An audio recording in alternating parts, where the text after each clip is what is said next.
안녕하셨습니까? 지난 추석 연휴 잘 보내셨으리라 믿습니다. 세월이 빨라서 계절은 벌써 가을의 문턱에 와 있습니다. 그동안 회원님들 가정과 사업체에서 좋은 일이 많으셨을 거라 믿습니다. 올여름은 우리나라에서도 더위가 기승을 많이 부렸습니다마는 세계적으로도 여러 나라가 기록적인 태풍이나 산불, 가뭄 등의 재해로 많은 피해를 입었습니다. 또한 8월 말 아프가니스탄에서 미군이 철수하자마자 정권이 무너지고 탈레반이 다시 장악하게 되어 국민들의 자유와 인권이 유린되고 삶의 기반이 와해되는 상황을 보았습니다. 한미 동맹의 중요성과 우리가 함께 지켜야 할 가치를 다시 한번 생각하게 합니다. 코로나 백신 접종이 속도를 내면서 우리나라도 4, 4분기 적절한 시점에서는 코로나와 함께 살아가는 위드 코리아를 고려하는 것이었던가 대한 의견이 많이 나오고 있습니다. 2년여에 걸친 코로나 팬데믹은 우리의 생활 방식을 많이 바꾸어 놓았고 이러한 추세는 코로나 이후에도 우리 사회에 큰 영향을 미칠 것으로 보입니다. 특히 빅데이터 및 디지털 기술의 활용이 가속화되고 있어 고객의 수요와 기업 환경에 큰 변화가 일어나고 있고 다양한 분야에서 새로운 질서들이 형성되어 갈 것이라고 많은 전문가들이 예측하고 있습니다. 이러한 변화의 시기에 보다 적극적으로 대응하고 새로운 기회를 잘 포착해 나가기 위해서는 기존의 틀을 벗어나는 과감한 발상의 전환이 필요하다고 생각합니다. 본 포럼 회원님들 중에서 많은 위기를 극복하면서 우수한 기업으로 성장시켜 오신 훌륭한 기업가분들이 많이 계십니다. 이러한 분들의 경험을 공유하며 회원분들이 서로 긍정의 에너지와 변화에 대응하는 해안을 얻는데 조금이나마 도움이 되었으면 하는 마음에서 지난달부터 회원 기업 탐방 인터뷰 동영상을 제작하여 배포하고 있습니다. 회원님들의 적극적인 참여와 관심을 부탁드리겠습니다.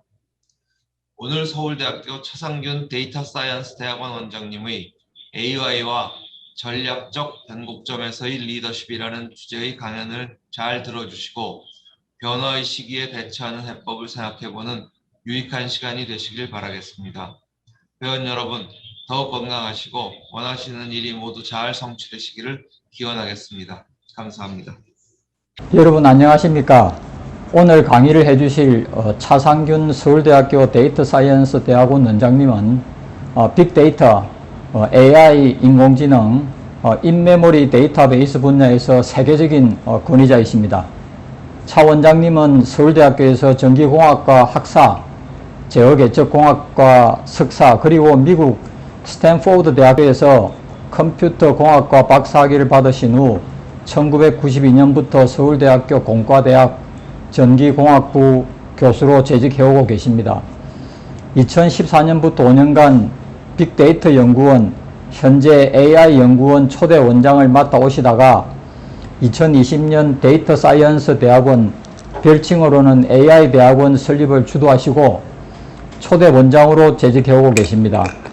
기획재정부, 교육부 등 정부기관의 위원회 위원장으로도 활동하고 계시고 국제적으로는 2015년에 IEEE, ICDE 국제전기전자공학회 데이터공학 세계대회 회장을 맡으셨고 2009년부터 2015년까지 VLBD 초대형 데이터베이스 저널 편집인을 지내셨습니다.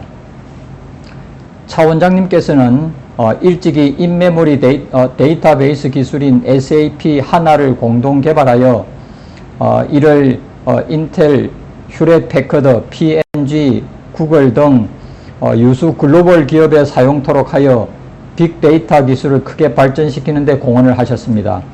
서울대 교수로서는 처음으로 벤처기업을 세워 타 교수들에게 모범을 보이셨으며 장래가 밝은 유망 벤처기업들을 M&A를 통해 더욱 발전시킬 것을 강조하는 학자이십니다.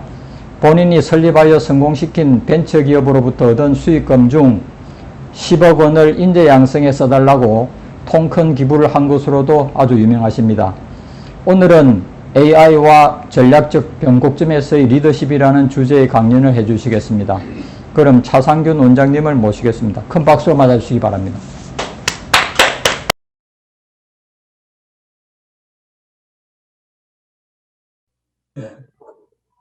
네, 잘 보입니다. 네, 보입니다. 네, 감사합니다. 그 제목은 뭐 AI가 들어가야 된다고 말씀을 하셨는데, 제가 AI 디테일을 이야기하는 것보다는 전략적 변곡점과 영어로 인플렉션 포인트와 디지털 트랜스포메이션의 리더십에 대해서 포커스하는 게 좋을 것 같아서 이렇게 좀 고쳐봤습니다. 비즈니스를 하시는 분들이 돼서 뭐 인플렉션 포인트가 뭔지 다 아실 것 같은데, 일단 제가 그 부분은 좀 이따 말씀드리기로 하고요. 제 소개부터 조금 더 하면, 저는 미국에서 공부할 때 제가 있던 랩이 그 인포랩이라고 해서 이 구글이 사실은 나온 랩입니다. 그 제 지도 교수님이 그 스탠퍼드 교수를 하시다가 90년대 초반에 미국의 달파라는 이 국방성 산하의 펀딩 에이전시 프로그램 매니저로 가셨어요. 가신 다음에 거기서 내셔널 프로젝트를 NSF와 나사와 같이 돈을 모아서 내셔널 디지털 라이브러리 프로젝트를 만들었습니다. 그 프로젝트에서 6개 대학을 지원을 했는데, 그 중에 한 대학이 스탠포드 대학이었고, 그 대학에서 이 학생 대학원생 두 사람이 열심히 프로토타이핑을 하면서 만든 게 구글의 서치 엔진이었습니다. 그래서 제가 마침 98년에 잠시 여름에 거기를 갔더니 어린 학생들이 뭐 창업 이야기를 랩 미팅을 나한테 하더라고요. 그래서 뭐 또 여긴 뭐 워낙 창업을 많이 하는 데니까 그런가 보다 이렇게 생각했는데, 그 친구들이 레리 페이지와 세르게이 브린이었어요. 그 당시에 저는 그 장면을 생생하게 기억을 하고 있는데, 그리고 나서 저도 2000년에 창업을 해서 실리콘밸리에 가서 다시 창업을 했었는데요. 그 당시에 또 실리콘밸리에서 레리 페이지를 또 만나서 이야기를 했어요. 그래서 서로 뭐 하냐 이야기를 할 때 레리 페이지가 저한테 뭐 하냐고 물어봐서 나는 새로운 데이터 플랫폼을 한다. 그렇게 이야기를 했어요. 그 당시만 해도 그 데이터베이스 마켓, 오라클이 거의 뭐 이 월드 탑으로서 50%의 마켓 쉐어를 가지고 있을 텐데, 이 친구가 하는 말이 영어로 죄송합니다. 욕을 좀 하겠습니다. Oracle sucks. 그렇게 딱 어린 친구가 그렇게 이야기하더라고요. 그 친구는 이미 자기들이 어떤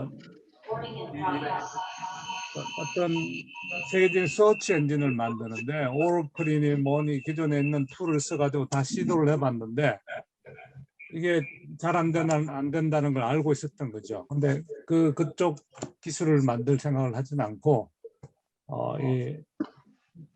자기들이 이 인터넷 스케일에 텍스트 서치하는 그런 엔진을 만들었으니까 그쪽으로 이제 비즈니스를 했는데, 결과적으로 근데 돌이켜 보면 제가 그 당시에 이 친구들도 문제점을 알고 있었고 서로 다른 길을 갔지만 나름대로 이제 시장의 임팩트를 낸 게 아닌가 생각을 합니다. 그러고 나서 제가 또 창업을 해서 실리콘밸리에서 헤맬 때 또 구글에 가서 한 프레젠테이션을 했었어요. 그랬더니 그때는 구글이 이제 우리 기술을 채택하지 않았는데, 나중에 들은 이야기는 훌륭한 기술인데 우리한테는 저렇게 아주 훌륭하고 복잡한 기술이 필요한 게 아니다. 지금 당장 우리한테 필요한 건 아주 심플한 그런 스케일러블한 솔루션이 필요한 거다. 이렇게 해서 채택하지 않았다고 제가 이야기를 들었습니다. 하여튼 이 요즘 인터넷 시대, 그리고 또 보면 AI 시대를 여는 데 있어서 앞장선 기업이 구글입니다. 제가 이제 데이터와 AI 양쪽을 다 이제 커버를 하는데, 제가 미국에서 공부할 때는 AI 쪽에 좀 더 포커스가 됐었습니다만, 그러고 나서 보니까 한국 올 때쯤 보니까 이 AI의 윈터라는 게 왔습니다. 그래서 AI가 갑자기 펀딩도 잘 안 되고 세계적으로 이제 주류에서 밀려나게 됐었어요. 이게 90년대 초반인데 그래서 저는 데이터 위주로 제가 포커스를 하게 됐습니다. 그래서 제가 저 백그라운드, 아카데믹 백그라운드를 좀 설명해 드린 거고요. 여기다 하나 더 붙인다면 역사적으로 보면 컴퓨터가 발전하면서 초기에는 뭐 컴퓨터로 과학 계산을 많이 했었어요. 그 당시에 뭐 사실은 무기를 개발한다든지 할 때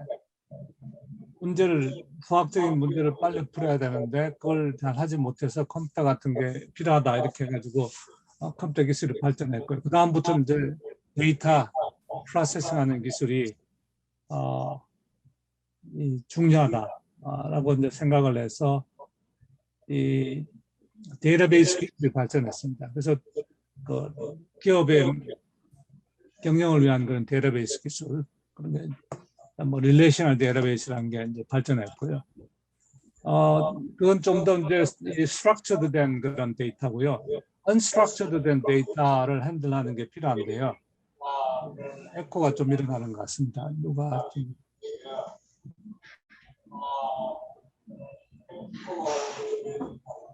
네, 죄송합니다. 네. unstructured 데이터가 뭐냐면 텍스트가 unstructured 데이터고요. 그 다음에 영상, 그러니까 이미지, 영상, 그다음에 스피치 이런 게 unstructured 데이터거든요. 그래서 기술의 발전을 보면 structured 된 데이터, 그 테이블에 있는 데이터를 핸들하게 되고 그 다음에 텍스트, 그러니까 구글이 텍스트를 정말 월드 스케일로 푼 그런 첫 번째 회사죠. 그 다음에 이제 구글이 또 펀딩을 많이 했지만 컴퓨터 비전 기술이 AI에서 2010년대부터 발전하기 시작했습니다. 그래서 지금 현재 AI 기술은 영상을 좀 인식한다. 그다음 텍스트를 인식한다. 제가 이해한다고는 하진 않겠습니다. 지금 현재 기술은 이해하는 기술은 아니고요. 인식하는 기술입니다. 그래서 그 정도까지 와 있다는 걸 제가 말씀을 드리겠습니다.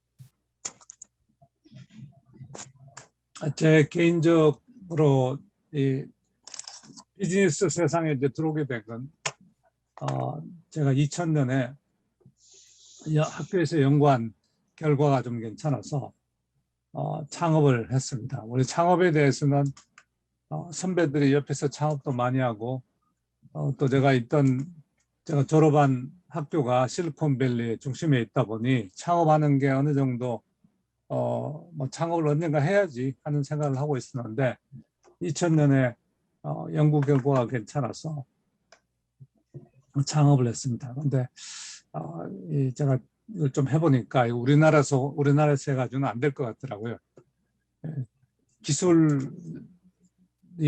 기술의 우수함보다는 뭐 다른 팩터들이 너무 많아서 그럴 바에는 실리콘밸리로 가자.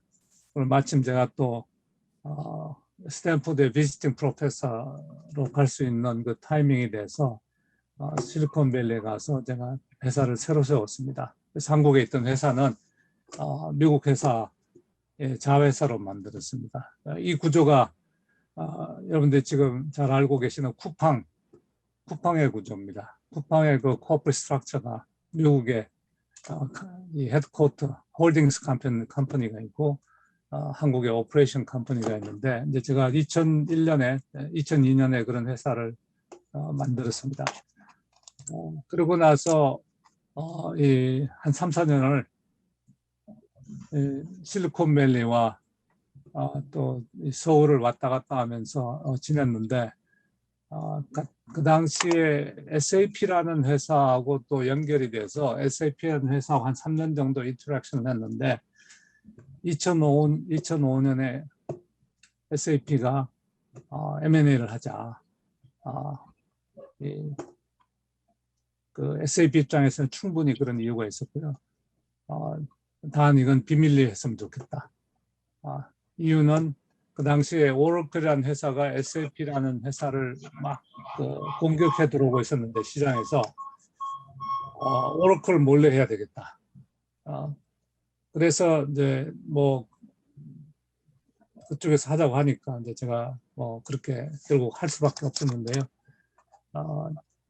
그렇게 해서 이 한국에 있던 자회사 원래 세웠던 서울대 시험실 벤처는 SAP 랩스 코리아라는 것으로 바뀌었고요.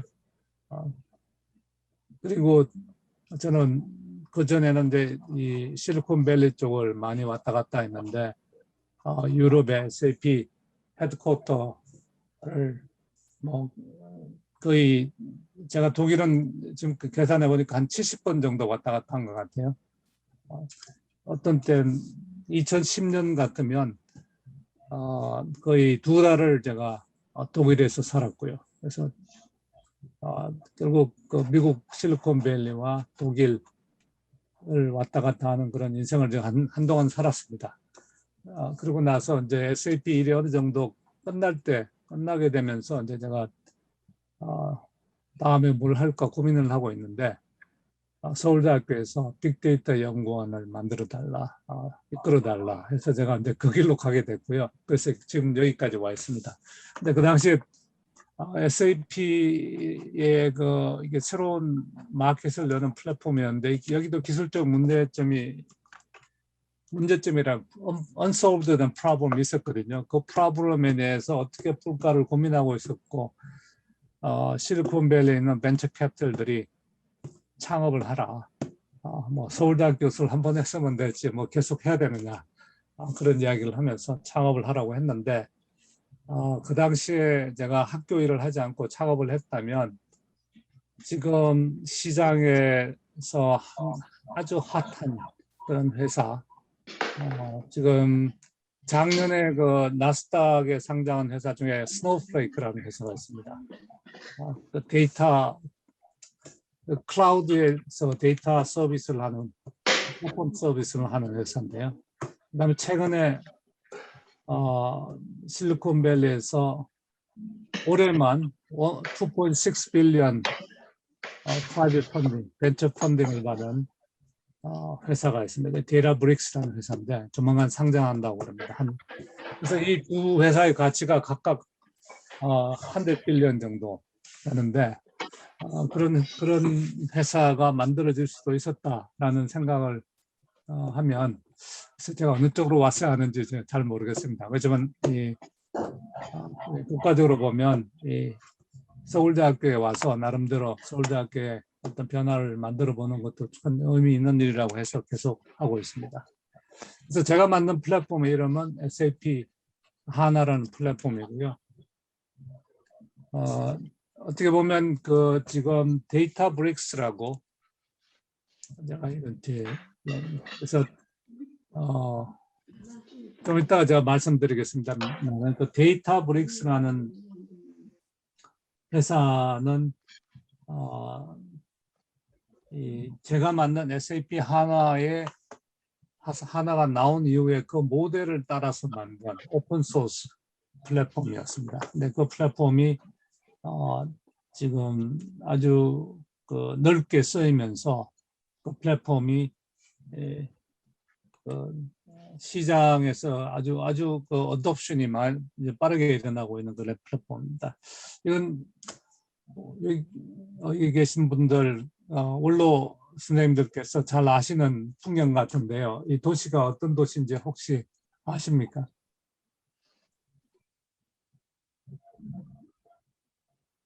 이 도시는 그 하이델베르그입니다. 하이델베르그 사진을 제가 보여드리는 이유는 제가 같이 일했던 SAP라는 회사의 헤드쿼터가 하이델베르그에서 차로 한 15분 정도에 있는 도시에 있습니다. 발도프라는 도시인데요. 어떻게 보면 하이델베르그의 세틀라이트 시티라고 볼 수 있죠. 그래서 덕분에 제가 이 도시를 거의 한 60번 이상 제가 다니게 됐습니다. 제가 그래서 그러니까 저도 여행을 좋아하기 때문에 제가 이 글리버 제가 쓰는 그 연재 시리즈가 있습니다. 중앙일보의 디지털 글리버 시리즈라고 하는 게 이제 결국 글리버의 시각으로 세상을 보고 한국에 대해서 좀 제안을 한다는 취지로 제가 그런 글을 쓰게 되었습니다. 혹시 여기 보이는 이게 뭔지 아십니까? 제가 찍은 사진인데요. 한 사람이 지금 이 네카강이라는 강입니다. 네카강에서 수영하는 장면입니다.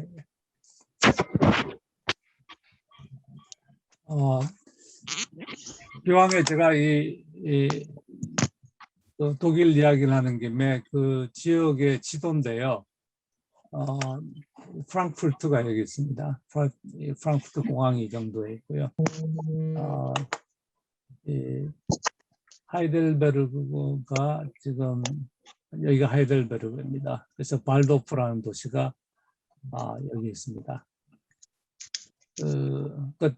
SAP라는 회사를 혹시 잘 모르시면 지금 이 회사는 유럽에서 시총이 가장 큰 회사가 되어 있습니다.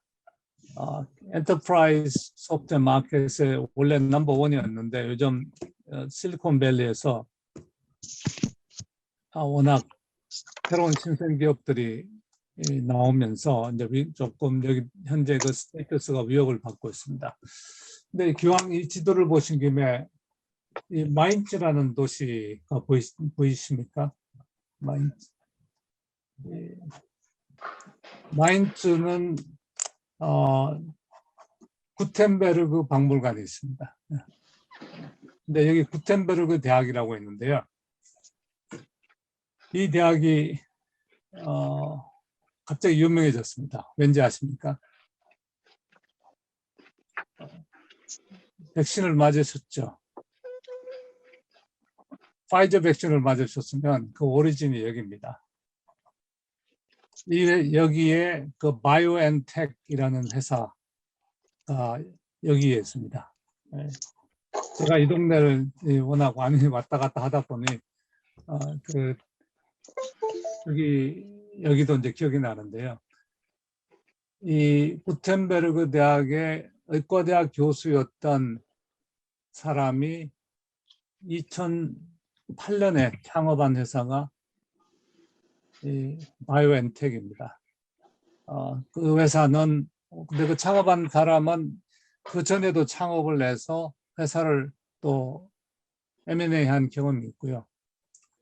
근데 이 사람은 아시다시피 뭐 언론에서 많이 보셨겠습니다만 터키 태생의 독일인이고요. 이 사람이 회사를 만들 때는 personalized cancer therapy, personalized cancer therapy를 그 목표로 회사를 시작을 했고 여기에 이제 메신저 RNA 그 기술이 들어가는 거고요. 이 회사는 또 훌륭한 디시전을 한 게 유니버시티 오브 펜실베니아에서 이 메신저 RNA의 기본적인 그 어떤 그 브레이크스루를 만든 여자분이 밀려났을 때 그 여자분을 빠르게 2014년인가 2010 몇 년인가 하여튼 그 정도인데요. 빠르게 그 사람을 데려와서 지금 현재 이 브레이크스루가 되는 그런 기술을 만들 수 있도록. 하여튼 독일 이야기가 나와서 여기서 제가 그런 이야기를 말씀을 드리고요. 결국 그 세상이 아주 빠르게 지금 변하고 있는데 이 빠르게 변하는 시점에 뭐 필요한 것들 몇 개 있습니다. 그 중에서 저는 가장 중요한 게 리더십이라고 생각을 합니다. 그래서 우리나라도 이런 리더십이 국가적으로도 필요하고 대기업들도 필요하고 또 많은 스타트업들이 이런 리더십을 가진 사람들 이 스타트업을 만들어야 된다는 생각을 저는 하고 있습니다.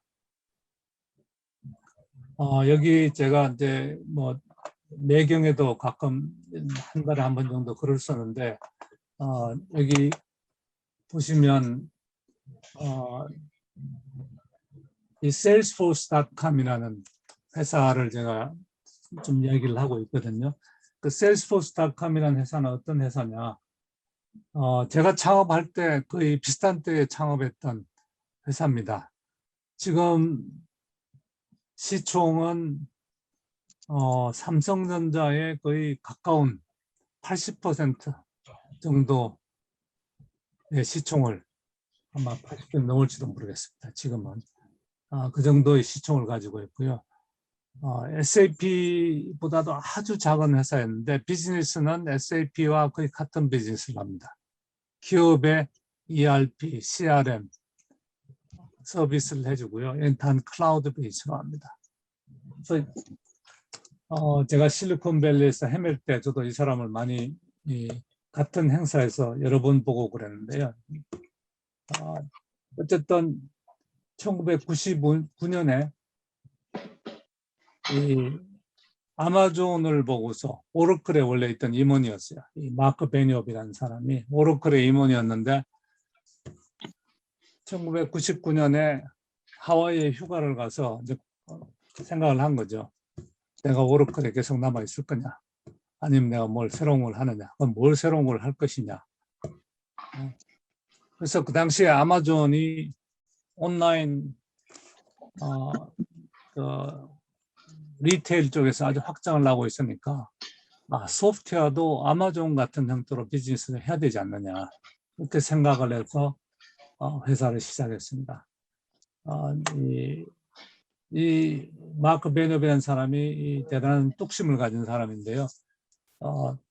그 당시에 당연히 없는 비즈니스 모델이니까 처음에 잘 안 됐겠죠. 하지만 계속 해서 사실은 한 최근 몇 년 동안에 엄청난 속도로 발전을 했습니다. 그래서 한때는 제가 SAP하고 일할 때는 SAP의 그 파운더가 쟤네들 우리보다 아직 작은데, 한참 작은데 어떻게 해야 되지, 이런 그 이야기를 했던 걸 제가 기억을 합니다. 근데 지금은 SAP보다도 훨씬 더 빠르게 성장을 하고 있고 시총도 훨씬 더 큰 회사가 됐습니다. 결국 이 사람의 리더십이 저는 아주 큰 기여를 했다고 생각하고요. 그다음에 이제 우리가 마이크로소프트 아시지 않습니까? 마이크로소프트가 한때 거의 죽어가던 회사였어요. 2012년, 13년만 해도 회사가 거의 앞으로 희망이 없다. PC 시대가 갔는데 아직도 PC 소프트웨어만 팔고 있다. 그렇게 평가를 받던 회사였는데 지금은 클라우드 회사로 다시 태어났습니다. 이게 이제 결국 내부에 있던 사람을 이제 밀어내고, 물론 내부에 있던 사람이긴 합니다만 새로운 이 CEO를 세워서 이 전환이 일어난 겁니다. 그래서 생각해 보십시오. PC의 소프트웨어를 팔던 회사를 클라우드 소프트웨어 회사로, 클라우드 플랫폼 회사로 바꾼다는 게 얼마나 힘드냐. 사실 인적 구조조정을 하지 않고는 힘든 일이거든요. 그 당시에 제가 마침 2013년에 마이크로소프트에서 하는 그 패컬티 서밋이라는 데를 갔더니 마이크로소프트 리서치를 만든 파운더를 밀어내더라고요. 20년 전에 마이크로소프트 리서치를 만든 분을 스텝 다운 시키고 다른 사람들을 교체를 하면서 연구소가 그냥 자기 좋아하는 것만 하는 게 아니라 회사에 도움되는 걸 해라, 이런 메시지를 주고, 그러고 나서 마이크로소프트 리서치도 많이 바뀌었습니다.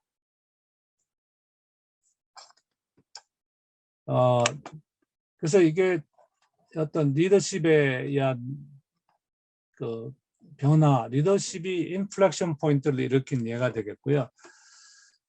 대학에도 마찬가지입니다. 이 대학은 이 기업보다 훨씬 더 바꾸기 힘든 그런 회사인데, 예를 들면 뭐 제가 공부했던 스탠포드 대학만 해도 최근 한 20년 동안에 엄청나게 바뀌었습니다. 이제 그 바꾸는데 계기를 만든 사람이 잔 헤네시라는 전 총장인데 현재 구글의 체어맨을 하고 있습니다. 그러니까 구글 이사회 체어맨을 하고 있는데 작년에 제가 이 매경 세계 지식 포럼에 초청을 해서 이 대담을 한 1시간 정도 했습니다. 근데 이분도 창업을 해보신 분이고요.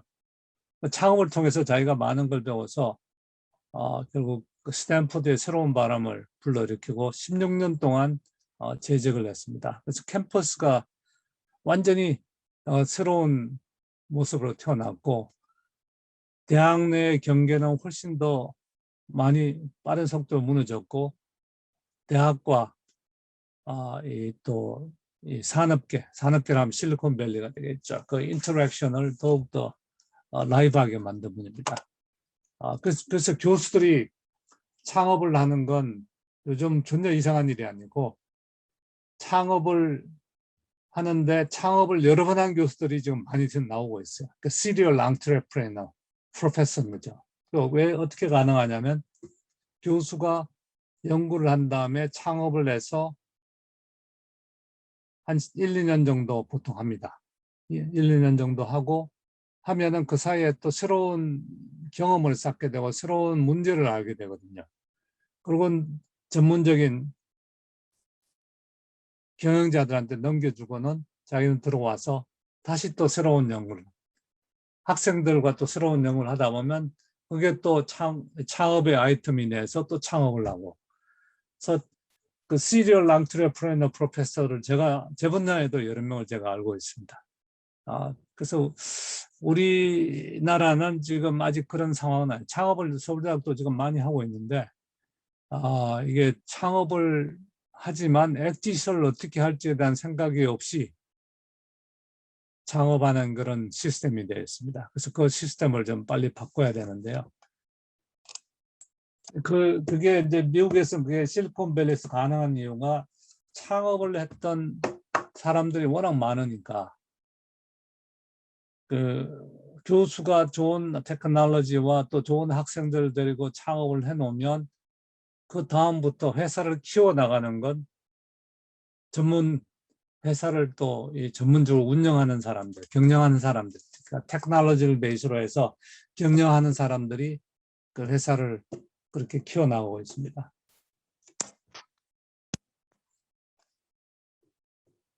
제가 좀 히스토리컬한 이야기입니다만 앤디 그로브라는 사람은 인텔의 파운더는 아닙니다만 인텔의 임플로이 넘버 원인 분입니다. CEO를 오랫동안 했었고 지금은 뭐 돌아가신 분입니다. 이분이 쓴 책이 Only Paranoid Survive, 그러니까 편집광만이 성공한다라는 그런 여기도 지금 어디 편집광만이 살아남는다. 최근에 올해 들어서 아주 오래된 책이지만 새로운 영어 번역판이 나왔습니다. 그래서 제가 번역판에 추천사를 권오현 회장님하고 같이 썼는데요. 혹시 여러분들이 안 읽어보셨으면 한번 읽어보시면 좋을 것 같습니다. 그래서 이분이 전략적 변곡점이라는 이야기를 개념을 처음 이제 이야기하기 시작했는데요. 그 배경은 인텔은 원래 주력 산업이 메모리였습니다. 아무도 그 기억을 가지고 있지 않은데 인텔이 1969년인가 60년대 후반에 시작을 했을 때 조그마한 메모리 칩을 만들기 시작해서 성장을 했습니다. 물론 CPU도 만들었지만 CPU는 메인이 아니었습니다. 그렇게 하면서 이제 그 당시에 그 AMD라는 회사도 또 페어차일드라는 회사에서 인텔하고 같이 나온 건데요. 조금 인텔보다 넓게 만들어진 회사인데 AMD도 그 당시에 메모리 주력이었고요. 가장 큰 회사는 텍사스 인스트루먼트였습니다. 제가 미국에서 유학을 할 때 1984년에 85년에 텍사스 인스트루먼트에 가서 6개월을 인턴으로 지냈어요. 그 당시에 제 기억에는 TI는 이 메모리 회사였습니다. DRAM 회사였어요. 그런데 80년대 초반에 어떤 일이 일어났냐면 일본 회사들이 갑자기 이 메모리 분야에 아주 빠른 속도로 이 부상하기 시작했어요. 70년대 말부터 일본 통산성에서 야, 좀 메모리 비즈니스 해보자 하고 전략적으로 투자를 해서 이 여러 개 기업이 메모리 비즈니스에 뛰어들었는데 그 일본 기업들의 그 스피드와 프로덕티비티를 미국 기업들이 못 당해냈어요. 그래서 결국 인텔 입장에서는 우리가 아무리 노력을 해도 일본 회사를 이제 당할 수가 없다. 그래서 전략적 변곡점은 뭐냐면 과거의 룰이 더 이상 통하지 않는 그런 상황이 된 걸 전략적 변곡점이라고 이 사람들이 이제 앤디 그로브가 그렇게 이제 네이밍을 했고요. 그래서 그 당시에 인텔은 주력 사업인 메모리를 과감하게 버리고 그 마이너 비즈니스였던 CPU 사업 쪽으로 이제 뛰어듭니다. 근데 단 이게 될 거다라고 예측은 한 거죠. 전제는 뭐냐면 PC 시대가 앞으로 온다. 그래서 PC 시대가 온다는 걸 예측을 하고 CPU 사업 쪽으로 완전히 바꿔서 인텔은 한 20년 동안 잘 살았죠. 근데 그게 지금 또 위기를 맞고 있습니다. 누구 때문입니까? 여기 오른편에 있는 이 사람 때문. 이 사람이 그 TSMC를 만든 분이죠. 모리스 창이라는 분. 모리스 창이라는 분을 제가 또 스타디를 좀 해보니까 이분은 중국에서 태어난 분이에요. 상해 쪽인가 이쪽 남쪽에서 태어나신 분인데 홍콩에서도 교육받고 국민당 쪽 지역에서 성장했던 분이에요. 그래서 이분이 지금 연세가 91세인가 그렇습니다. 91세인가 92세인가. 그런데도 아주 정정하세요. 이분이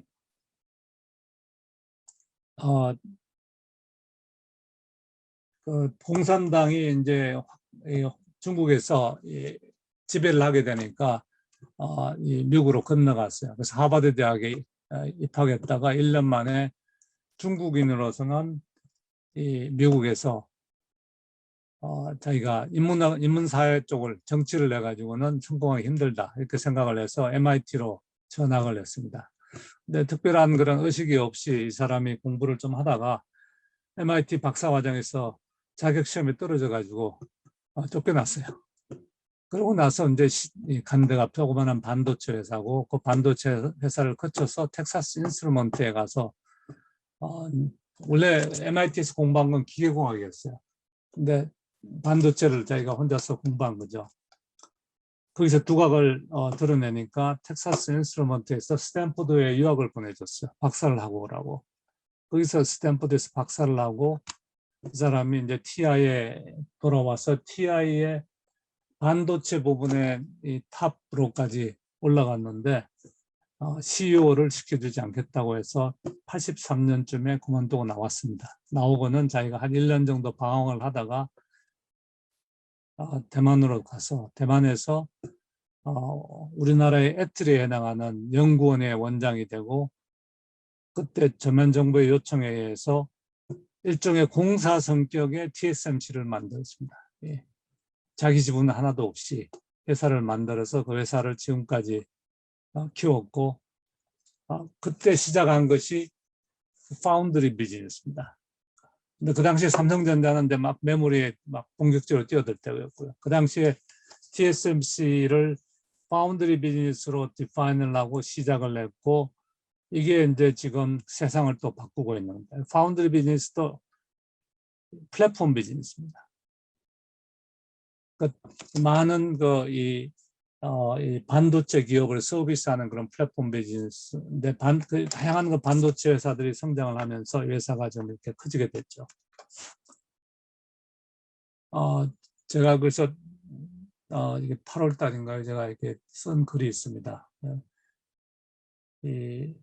우리나라에는 이 분에 대해서 별로 그렇게 부각이 안 돼 있는데 저는 정말 훌륭한 분이라고 생각합니다.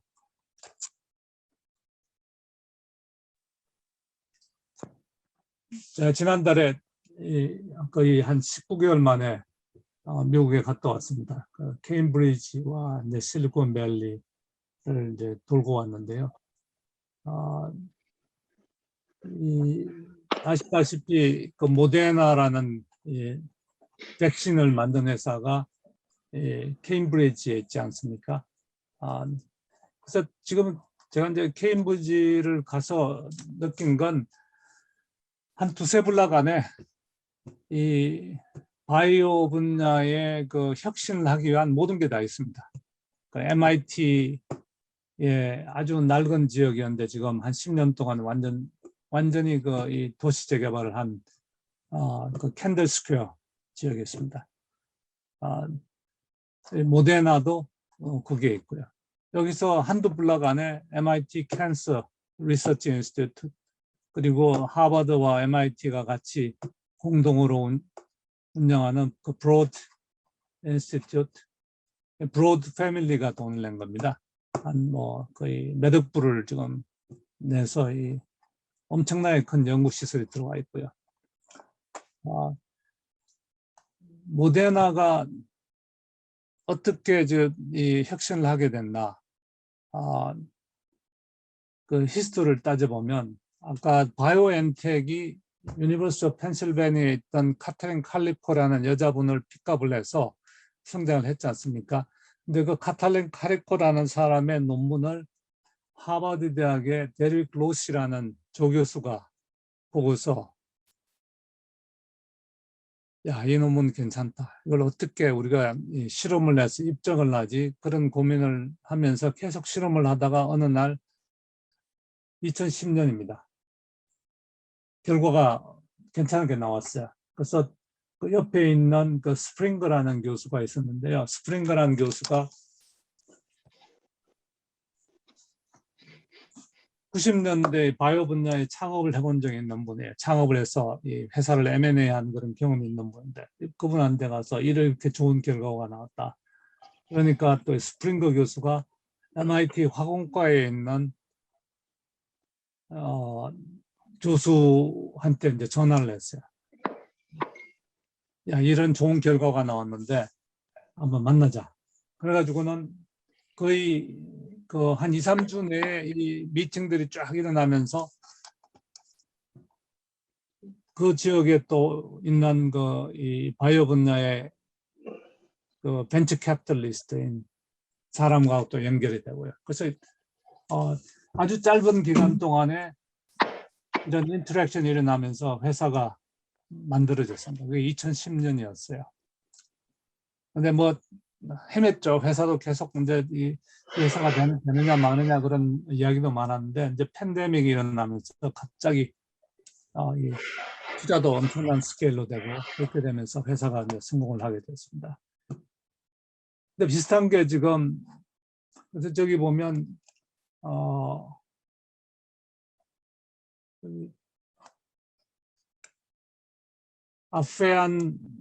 누베 아페안이라는 사람이 있는데요. 이 사람이 지금 모데나의 쉐어를 제일 많이 가지고 있습니다. 투자자죠. 이 사람이 지난 6월 달에 3.4 빌리언의 새로운 벤처 펀드를 만들었어요. 보통 벤처 펀드가 한 300 밀리언 정도인데 10배 정도 스케일의 벤처 펀드가 만들어진 거죠.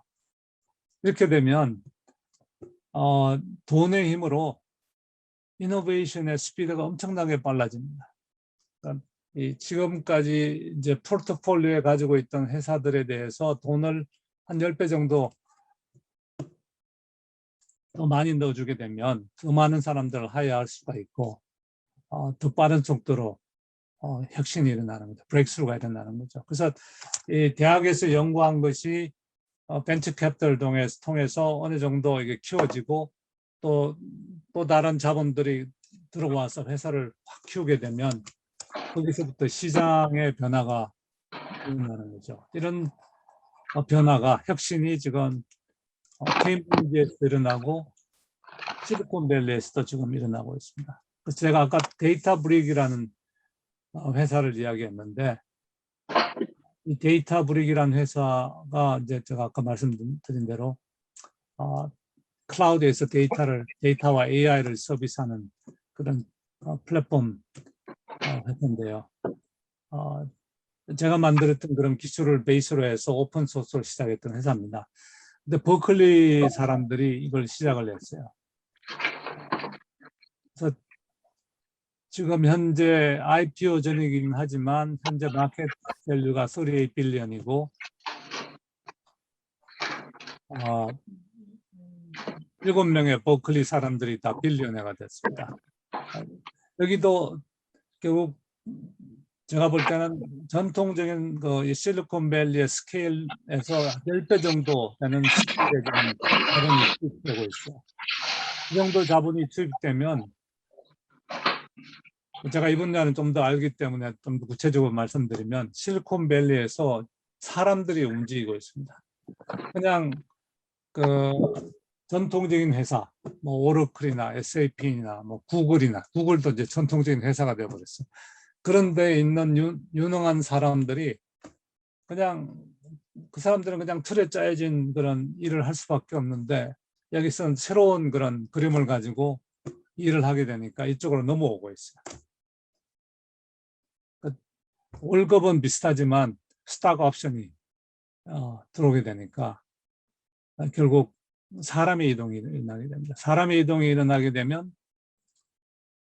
기존에 있는 인큐번트는 더 어려워지죠. 뭔가 캐치업을 해야 되는데 캐치업하는 할 만한 하기 위해 필요한 인재들이 좀 빠져나가게 되는 거고 반면에 돈의 규모로 사람을 끌어들이는 새로운 플레이어들은 더 빠른 속도로 이제 시장을 디스럽트하게 되는 거죠.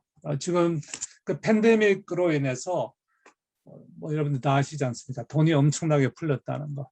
근데 풀린 돈이 나쁜 작용을 하기도 하지만 이 마켓 디스럽션 하는 쪽에서는 스피드를 지금 엄청나게 좀 빠르게 할 것이라고 저는 생각합니다. 그래서 모데나가 10년이 걸렸는데요. 앞으로는 한 5, 6년 안에 이런 또 브레이크스루가 터질 수가 있어요.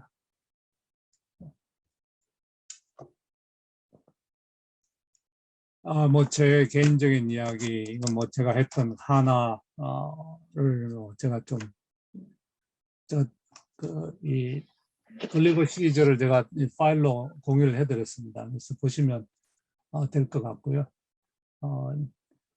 실리콘밸리 가면 스탠포드 유니버시티 에버뉴에 바라시티라는 전통적인 극장이 있었는데 그 극장을 SAP가 인수를 해서 극장이 당연히 망했습니다. 극장이 망하고 북스토어가 들어왔다가 북스토어도 망하고 그 공간을 하나하우스라는 걸로 만들었습니다. 그러니까 사람들이 모여서 뭐 미팅도 하고 뭐 어떤 행사도 할 수 있는 그런 시설로 만들었습니다. 혹시 팔로알토에 가시면 한번 들러보시기 바랍니다. 여기서 파는 커피가 블루바틀 커피입니다.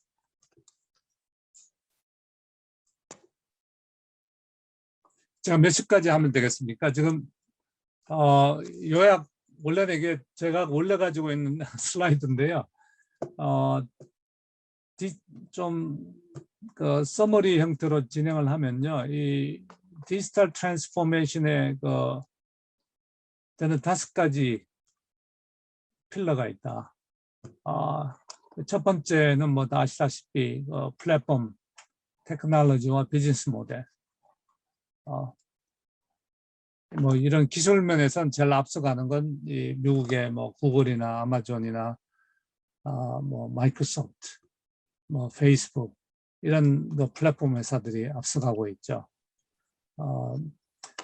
근데 다 이런 걸 누가 만듭니까? 사람이 만들죠. 그래서 새로운 사람들이 필요하다. 제가 이제 데이터 사이언스 대학원을 만들게 된 건 이 뉴 탤런트를 키워야 된다. 아니면 기존에 있는 탤런트를 트랜스포메이션을 해야 된다. 그러기 위해서는 기존에 있는 학사 단위로는 좀 힘들다. 그러니까 새로운 이 아카데믹 유닛이 필요하다고 생각해서 제가 그 데이터 사이언스 대학원을 만들었고요. 이 데이터 사이언스 대학원은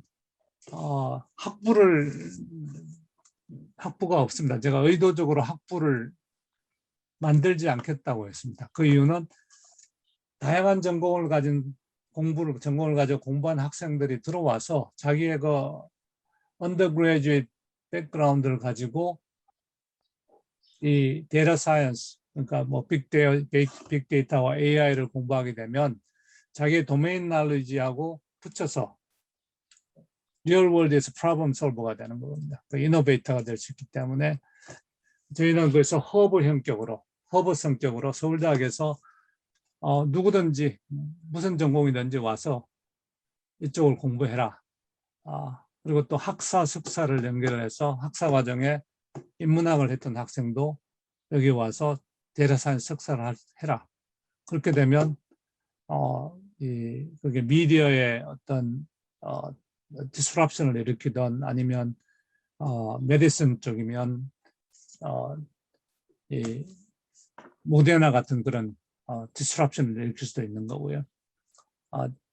그래서 지금 뭐 서울대학에서 지금 현재 저희는 학사 석사 연계하는 프로그램을 의과대학 같은 데하고도 지금 논의를 하고 있습니다. 그래서 의과대학 6년제니까 6년제 그럼 예과 2년을 노는 거라고 생각하는데 그러지 말고 필요한 공부를 6년 동안 하면 데이터 사이언스 석사도 같이 하면 되는 거 아니냐, 이런 취지로 의과대학하고도 이야기를 하고 있습니다.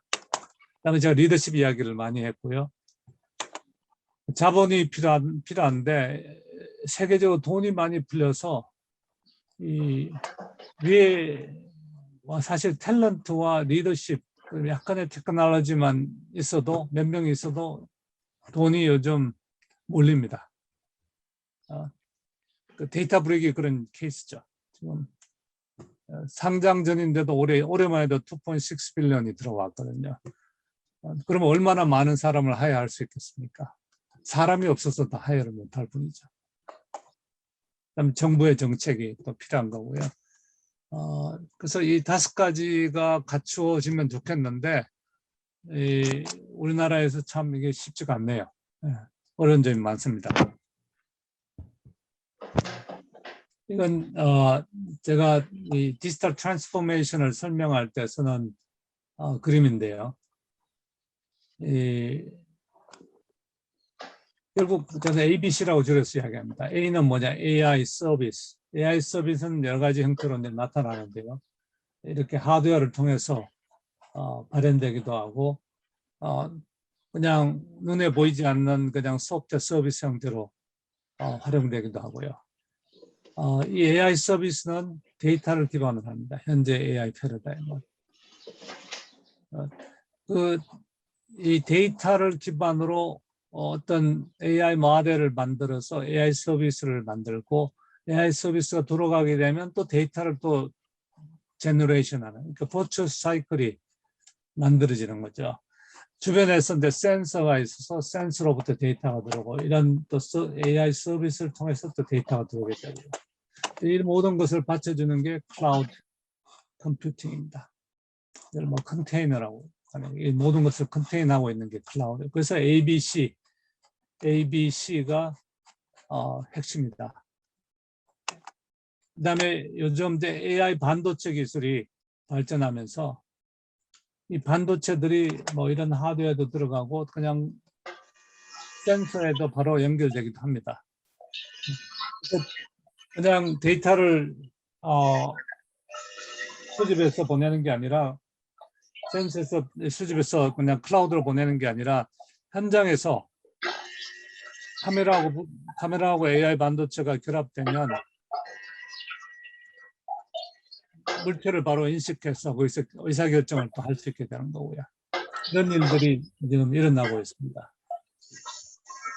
여기서 이제 스케일 오브 이코노미, 특히 타이밍이 아주 중요하고요.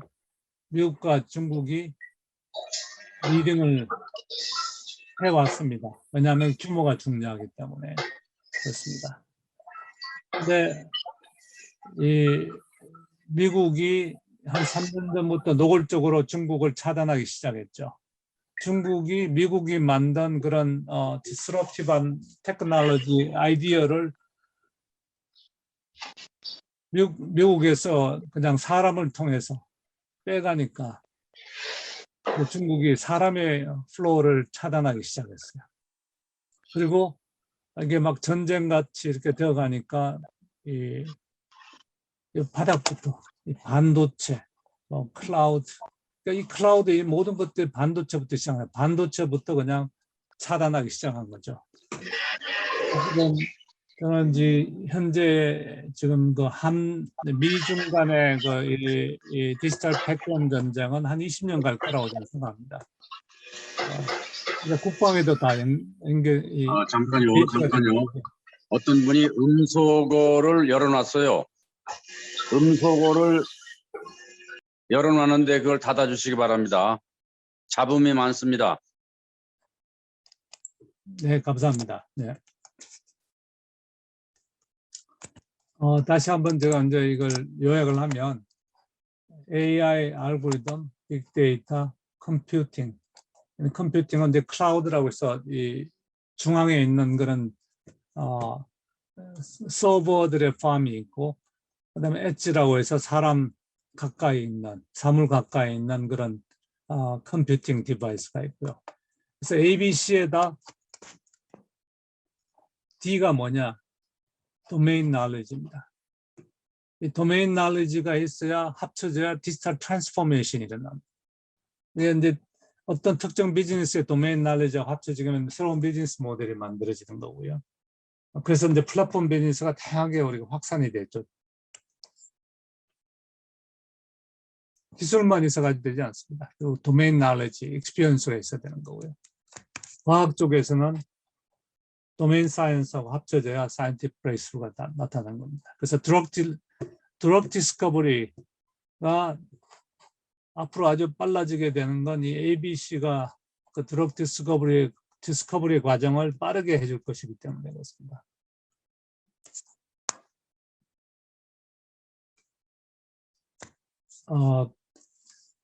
역사를 한번 돌이켜보면 저도 놀라운데요. AI라는 걸 미국이 주도하게 된 건 1950년대 후반에 20대가 주축이 돼서 20대와 30대 초반이 주축이 돼서 미국의 AI의 방향을 정한 겁니다. 근데 이 시작이 된 건 원래 영국에 있는 알렌 튜링이라는 사람이 기본적인 베이스를 만들었죠. 이론적 베이스를 만들었는데 1956년입니다. 56년에 이 사람이 존 맥카티라는 사람이었어요. 그 당시에 78세였어요. 프린스턴에서 박사를 하고 이 다트머스 대학의 수학 교수였는데 사람이 주동을 했어요. 여기가 1년 후배인 MIT 교수였고요. 그 다음에 이 사람이 클로드 셰넌이라고 해서 이 뭐 디지털 회로 디자인이나 뭐 그 다음에 암호 이론 또 통신 이론에 아주 베이스를 쌓은 사람. 이 사람이 제일 그래도 나이가 많은 사람인데 30 몇 살이었을 거예요. 아마 30대 중반쯤 됐을 거예요. 전부 다 20대. 이 사람들이 몇 명 모여가지고 디스커션을 하면서 AI가 뭐냐, AI는 어떻게 돼야 되느냐, 그 방향을 정했습니다. 여기서 미국의 AI가 시작을 했습니다. 이제 또 시간이 흘러. 이 중에서 상당히 많은 사람들이 상을 다 받아가지고요. 이 컴퓨터 중에 노벨상이라고 하는 이 튜링상을 많이 받았고, 허버트 사이먼이 중에 있는지 모르겠는데 허버트 사이먼이 노벨 경제학상까지 받았죠. 그러니까 이런 걸 보면 이 어떤 세기의 이 어떤 디스럽션은 정말 나이에 상관없이 이 어떤 젊은 그룹들이 자발적으로 모여가지고 디스커션하면서 일어난다. 참 놀라운 그런 히스토리입니다. 뭐 AI에 대해서 많은 분들이 환상을 가지고 계시는데 환상을 가질 필요 없습니다. 이건 아주 무식한 블랙박스입니다. AI는 인풋 데이터와 아웃풋 데이터가 있고 보통 이제 통계학에서 선형 리니어 시스템이면 리니어 리그레션으로 이렇게 모델링을 해내는데 non-linear 시스템을 핸들하는 방법으로서 뉴럴 네트워크가 나와서 오랫동안 이게 발전을 해왔는데 사실 획기적인 발전을 일으킨 건 컴퓨팅 파워입니다. 컴퓨팅 파워가 엄청나게 좋아지면서 엔비디아라는 회사가 그 기술을 냈고 엔비디아라는 회사는 원래는 게이밍 하는 PC 칩을 만드는 회사였는데 2008년에 엔비디아의 이 파운더인 젠슨 황은 아까 TSMC를 타고 성장한 회사입니다. TSMC가 칩을 만들어 주니까 젠슨 황이 타이완이 있으니까 TSMC를 타고 성장을 하고 근데 2008년에 스탠포드에 그 당시에 파이낸셜 위기가 일어났는데 스탠포드에서 이 캠퍼스를 엔지니어링 사이언스 쪽으로 완전히 갈아엎겠다는 플랜을 가지고 있는데 돈을 내는 사람이 없었어요. 그때 이 사람이 3천만 불을 냈습니다. 그러면서 지금은 이제 이 젠슨 황 센터 오브 엔지니어링이라고 건물 이름이 지어졌는데 그 건물을 주변으로 해서 이제 완전히 그 캠퍼스가 바뀌었고요. 근데 그러면서 스탠포드에 있던 빌 달리라는 슈퍼컴퓨터의 아주 구루를 연구년을 안식년 동안 데려갔어요. 그리고 그 사람을 눌러 앉혀가지고 이 딥러닝이나 이런 베이스가 나오는 소프트웨어 스택까지 다 만들게 된 거죠. 그렇게 해서 이 엔비디아가 이 급성장을 하게 된 겁니다. 그 데이터가 중요합니다. 그래서 여기 이 무시간 블랙박스의 X, Y를 뭘로 해주느냐에 따라서 비헤이비가 달라지는 거거든요. 근데 이걸 처음으로 이제 만든 사람이 페이테일리라는 이 중국계 스탠포드 교수인데 지금은 스탠포드입니다. 그 당시 시작할 때 프린스턴의 조교수였어요. 그래서 이런 데이터들이 있고 이런 이미지가 있으면 이 이미지는 어떤 이미지다라는 걸 레이블을 붙여줌으로 해서 컴퓨터 비전 기술이 2012년부터 2013년부터 이렇게 막 빠르게 발전하기 시작했고요. 거기에 따라서 스피치도 발전하고 요즘은 동영상 인식까지도 이제 시도를 하고 있습니다. 저희 서울 데이터 사이언스 대학원이 좀 새로운 걸 많이 하고 있는데요. 학교의 룰, 정부의 룰까지 바꿔서 구글에 겸직하는 교수가 나타났습니다. 그래서 저희가 올해 3월 달에 들어왔는데요. 그 이준석이라는 교수는 언론에서도 보도됐지만 구글에서 하는 일이 유튜브 동영상을 컴퓨터 비전 기술로 분석하는 겁니다. 동영상의 내용이 어떤 내용인지를 인지하는 거죠. 만약 그게 된다면 엄청난 또 이 파급 효과가 생기게 됩니다. 그래서 현재 기술이 그런 쪽으로 발전하고 있고요. 이건 뭐 이미지에서 이 사람 스킬을 타냐 뭘 하냐 사람을 그냥 알아보는 정도가 아니라 어떤 그 제스처를 하냐 이런 거 인식하도록 하는 정도로까지 발전을 하고 있습니다. 뭐 여기 엔비디아 보드가 나와 있고요. 제가 시간이 돼서 이제 정도 제가 요약을 하겠습니다. AI에 대해서 환상적으로 생각하지 마시고요. 데이터는 뭐냐? 결국 사람이 만들어내는 거. 휴먼 액티비티를 통해서 컬렉트 되는 게 보통 트랜잭셔널 데이터라고 이야기하는데 그 트랜잭셔널 데이터에서 모델을 만들어주면 그게 이제 머신 인텔리전스 모델이 되는 거고 그 모델이 뭘 하냐면 패턴 매칭을 해줘. 어떤 컨슈머 어떤 과거의 어떤 퍼처스 레코드를 가지고 있는 사람들은 이런 걸 또 샀다. 이 모델을 만들어 놓는 거죠. 그러면 내가 이걸 사면 이런 것도 사보면 어때? 하고 이제 추천하는 거죠. 그다음에 컴퓨터 비전 모델 제가 말씀드렸고요. 그래서 여기 제가 demystifying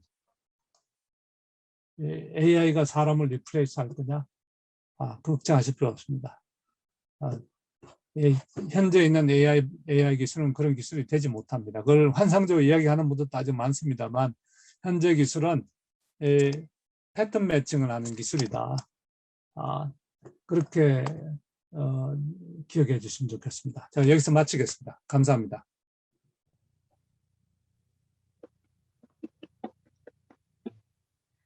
너무나도 멋진 열강을 주신 흥균 교수님께 여러 회원님들께서 다시 한 번 더 칭찬 감사의 박수 드리겠습니다. 네. 그러면 이어서 질의 응답 시간을 가지겠습니다. 오늘 차상균 박사님의 명강의는 온라인 줌 컨퍼런스로 진행되겠습니다. 특별히 질문 있으신 분들은 화면에서 흔들어 표시해 주시기 바랍니다. 오한근 박사. 오한근 박사님께 질문해 주시겠습니까? 저 말씀이십니까? 오한근입니다. 예.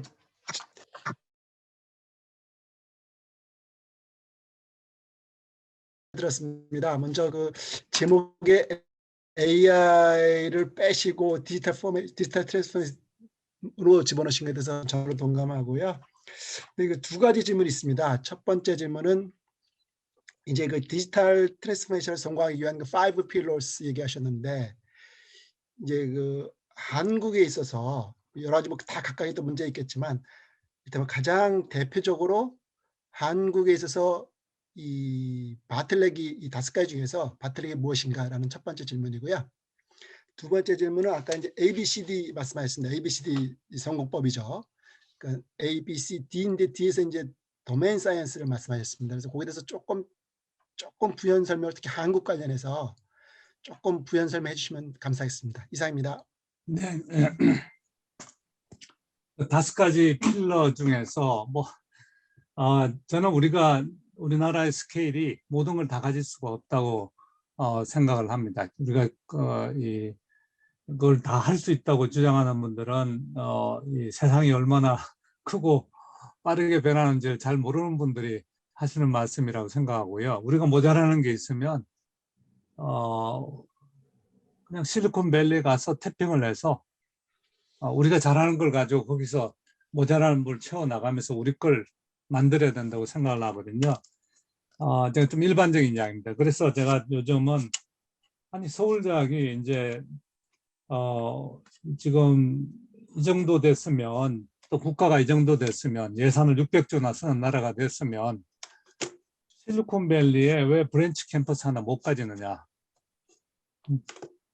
학생들도 거기서 제가 이제 그래서 이 기획재정부 일도 조금 도와주고 있습니다만 차관한테도 계속 예산 차관한테도 계속 그렇게 붙이고 있습니다. 이게 우리 규모면 이제 실리콘밸리에 작은 브랜치 캠퍼스 하나 만들어서 학생들이 지속적으로 왔다 갔다 하면서 또 벤처 캐피털도 도메스틱 마켓만 생각하지 말고 이 캐피털이 글로벌라이즈가 돼야 비즈니스가 스타트업들도 글로벌라이즈가 되거든요.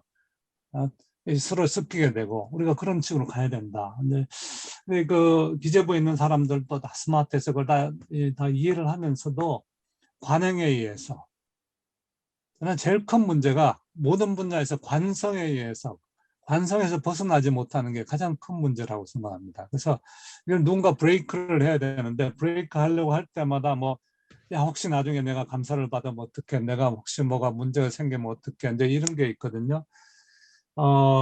제가 그래서 이런 겁니다. 제가 대학원 학생을 500명을 정원을 해달라.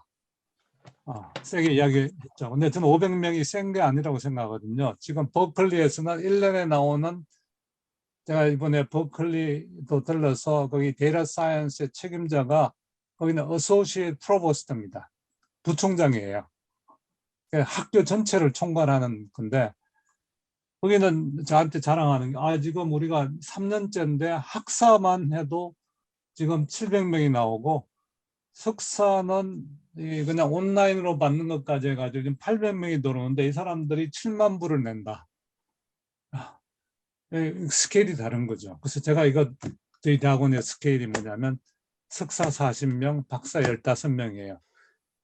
이게 뭡니까 우리나라가. 제가 근데 그런 이야기를 하면서 500명을 해주세요. 그때 교육부 과장이 저한테 전화했어요. 원장님 정말 500명 원하세요? 정말 500명이다. 그럼 어떻게 지도하시려고요? 내가 혼자 지도하냐?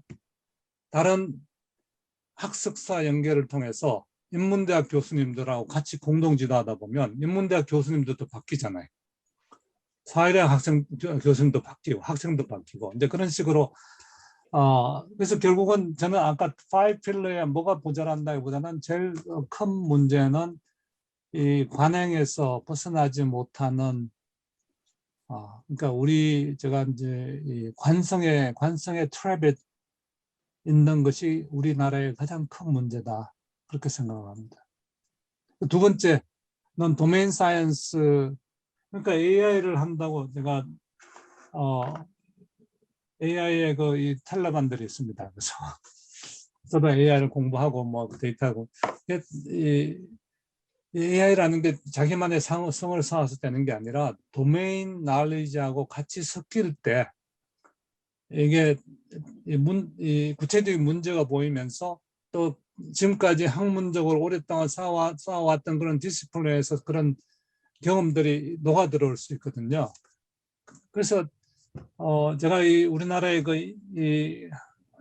워낙 또 일부 AI 원리주자들이 이야기하는 걸 깨기 위해서 작년에 버클리의 머신러닝의 대부를 모셔왔어요. 그래서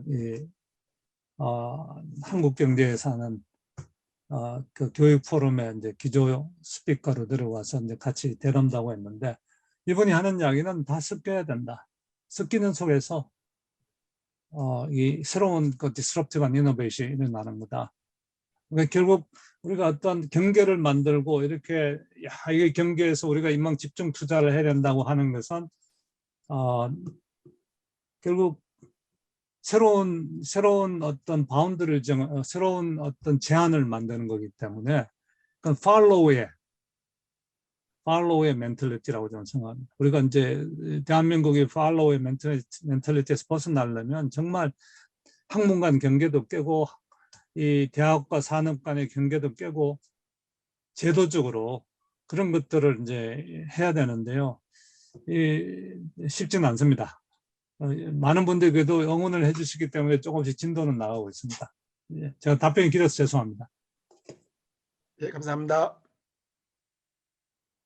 또 추가 질문들이 있으십니까? 예, 지금 말씀하십시오. 마이크를 켜고 말씀을 하시면 좋을 것 같아요. 김준 교수님 질문하시겠어요? 네, 저 질문이 하나 있는데요. 교수님 강의 잘 들었고요.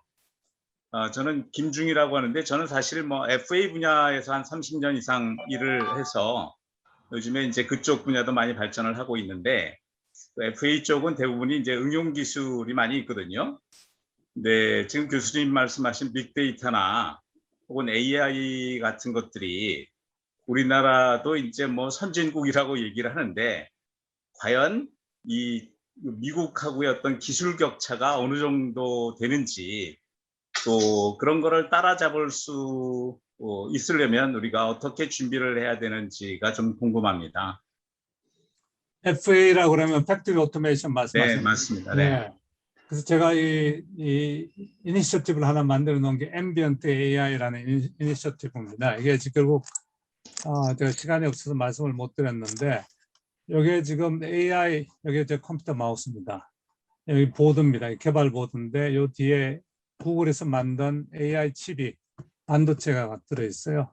결국 이 보드 안에서 컴퓨터 이미지 레코니션도 가능하도록 해주는 거죠. 이런 게 뭐 이런 가전뿐만 아니라 뭐 조선이라든지, 그러니까 제가 또 맡고 있는 게 진도가 느립니다만 그 캠프라는 코리아 AI 매뉴팩처링 플랫폼 이니셔티브라는 거에 제가 또 이사장을 또 해달라고 해서 맡고 있는데요. 결국 이런 디바이스들이 아주 값싸게 만들어지고 이게 150불입니다. 여기 카메라입니다.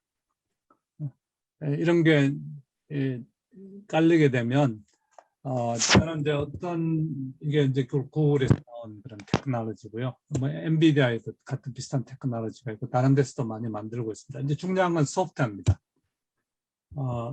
이런 뭐 프리트레인드 AI 모델도 제공을 하고 있고요. 저희가 구글하고 협약을 맺어서 저희는 그래서 앰비언트 AI라는 코र्스도 좀 오퍼를 하고 있습니다. 결국 이런 디바이스가 한 뭐 10,000개, 10만 개, 10,000개 깔면 얼마입니까? 100불이라고 치면 10만 원 곱하기 만 개면 100억인가요? 네, 100억이죠. 네, 이런 인텔리전트 디바이스를 까는데 100억밖에 안 들거든요. 하드웨어 코스트는. 10억인가요? 죄송합니다. 예. 거기다 근데 중요한 거 다음에 이런 걸 관리해주는, 그러니까 낮에는 이런 일을 하고 밤에는 이런 일을 해라. 다이나믹하게 또 바꿀 수도 있죠. 근데 이 분야가 아직 오픈되어야 돼요. 네. 그러니까 이 플랫폼을 만들자고 이제 정부에다 이야기를 하고, 제가 아까도 말씀드렸는데 이제 스노우플레이크나 이 데이터브릭 같은 플랫폼을 한 7, 8년 전에 했으면 지금 쭉 100 빌리언 캡이 됐을 텐데 앞으로 이런 게 이제 앞으로 100 빌리언 캡이 될 거다. 그렇게 좀 생각을 하고 있습니다. 그래서 이런 쪽에 사람을 투입을 하고 자본을 투입하면 우리도 앞서갈 수 있다. 이 분야 아직 제대로 한 사람이 없어요.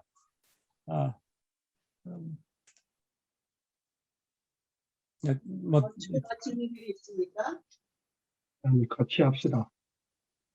제가 질문들이 있는데 제가 대신 읽어드리도록 하겠습니다. 첫 번째 질문은 전략적 경곡점을 강조하신 거 전적으로 공감합니다. 그런데 우리나라 기업들을 평가할 때 이 AI의 이해 정도와 활용 정도가 다른 나라에 비해 어느 수준입니까? 또 하나의 질문은 하나를 M&A 하실 때 우리 정부나 우리 대기업과 접촉을 해보셨는지요? 답변 부탁드립니다. 네, 우리 두 번째부터 먼저 하겠습니다. 뭐 당연히 제가 그 당시 20년 전에 창업할 때는 창업의 비즈니스에 대해서 아무것도 몰랐습니다. 비즈니스가 어렵다는 걸 알았으면 제가 창업을 안 했을 겁니다. 차라리 그때 좀 가지고 있던 돈으로 골프나 치고 살았을 텐데요. 이게 잘 몰라가지고 시작을 하다 보니까 돌아갈 수가 없어서 이제 결국 끝까지 가게 돼서 여기까지 오게 됐습니다. 그러다 보니까 이상한 교수가 됐고요. 근데 이 이코시스템이라는 게 참 중요합니다. 우리 이코시스템은 대기업 위주의 이코시스템이어서 이런 새로운 기술을 가지고 뭘 하겠다 그러면 그래 우리한테 뭐 그냥 프로젝트 하세요 뭐 이런 식이에요. 미국에서는 이 대기업과 이 대학 간의 그 어떤 프로젝트는 별로 없습니다. 정부에서 연구비 되고 그다음에 연구에서 창업하면 벤처 캐피털들이 막 사람 붙이고 뭐 해가지고 막 끌고 나갑니다. 근데 그게 혁신의 스피드를 훨씬 빠르게 하는 거거든요. 그리고 또 기술을 만든 사람이 정말 그 열정을 가지고 할 수 있는 그런 공간이 생기는 거고요. 그러니까 사회 전체로 보면 그게 훨씬 더 정말 프로덕티브한 메커니즘인 거죠. 그래서 우리가 이제 그런 걸 좀 저는 이제 흡수를 해야 된다고 생각. 아니면 우리가 아까 제가 말씀드린 것 같이 실리콘밸리에도 나가서 그냥 경계 없이 우리가 하나가 되는 그런 형태로 가야 된다고 생각하고요. 당연히 뭐 대기업은 관심이 별로 없었죠. 근데 지금 삼성전자 ERP가 전부 제가 만든 SAP 하나에서 돌아갑니다. 그게 이제 2000년 한 20년 전에 삼성전자가 뭐 그런 걸 관심을 가지고 투자를 했으면 조금 도움은 됐었겠죠. 근데 삼성전자가 오너십을 가지는 순간 저는 아무것도 안 됐을 거라고 생각합니다. 그러니까 지금 근데 그런 면에서 아쉬운 면도 있지만, 근데 지금은 좀 세상이 바뀌었으니까 앞으로 좀 다르게 해봐야 될 텐데, 뭐 숙제가 될 것 같고요. 첫 번째 문제가 뭐였습니까? 저 질문이. 첫 번째 질문은 우리나라 기업들을 평가할 때 AI의 이해 정도와 활용 정도가 다른 나라에 비해 어느 수준인지요? 그러니까 저는 지금 우리나라의 이런 트랜스포메이션을 해야 된다는 거에 대해서 상당히 많이 교육이 돼 있고 하겠다는 생각도 상당히 있습니다. 근데 물론 매니지먼트하고 현장에 있는 사람들 갭이 있어요. 갭이 있고 저는 특히 우리나라의 제조업 부분, 아까 FA 분야에 대해 질문을 주셨는데 제조업 분야의 디지털 트랜스포메이션을 정말 해야 된다. 제일 문제가 뭐냐? 사람입니다. 요즘 사람이 너무 귀해가지고 삼성전자에서 빠져서 카카오로 가고 딴 데로 뭐 스타트업으로 가고 그래요. 석사하면 1억 정도 연봉 받아요. 그러니 근데 미국 실리콘밸리를 가면 더 많이 받고요. 그러니까 사람이 지금 제일 이 scarce resource이고 그래서 제가 다른 한 기업 혹시 여기 뭐 현대중공업에 대해서 아시는 분이 계실지 모르겠습니다. 현대중공업이 내년 9월 달에 판교에 5,000명이 들어가는 R&D 센터를 완공합니다. 거의 상당 부분이 이 디지털 트랜스포메이션. 조선업 생각해 보십시오. 우리의 가장 강력한 경쟁자가 어디입니까? 중국이지 않습니까? 중국 배 만드는 기술은 아직까지 후져요. 근데 얘들이 디지털이나 이런 건 빠르게 움직여요. 사람도 많아요. 사람이 물론 탑 레벨은 사람들은 중국 많이 없습니다만 그냥 소위 말하면 이 소대장 수준의 사람들은 제법 있거든요. 그렇게 해가지고 조선업이 디지털로 무장을 하게 되면 어느 날 우리나라 조선업도 갑자기 확 밀리게 되는 거죠. 물론 미중의 지금 이 패권 때문에 중국이 확장하는 데 한계는 있긴 하지만